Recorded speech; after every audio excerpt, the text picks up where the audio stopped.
আজ ডিউটি থেকে বাড়িতে এসে স্নান টান করে খেতে যখন বসবো দেখে ওরে বাবা, আমার বর আজকে পুরো রান্নাবান্না কমপ্লিট করে রেখেছে। ডিম আলুর ঝোল করেছে আর ভাত করেছে।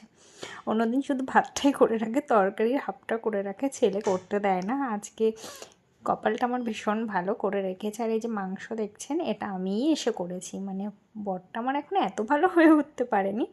তারপরে আর কি দুজনে মিলে খাওয়া দাওয়া করে নিলাম, ছেলেকেও খাওয়ালাম, ছেলেকে ঘুম পাড়িয়ে দিয়ে এবার হলো আমার কাজ। সেটা হলো ডিউটি থেকে ফেরার সময় আজকে তেলাপিয়া মাছ নিয়ে এসেছি, বেশ বড় সাইজের।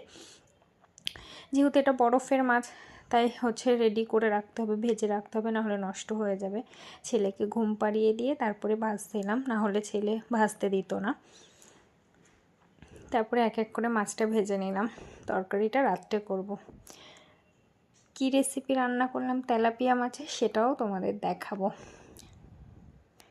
মাছ টাছ ভেজে তারপরে আর কি ডিউটি, যেহেতু আমার ফার্স্ট শিফট ছিল, 5টার সময় বেরোতে হয়, ভোর 4টার সময় উঠতে হয়, তাই এত ঘুম পাচ্ছিলো, মাছটা ভেজে ঘুমিয়ে পড়েছি।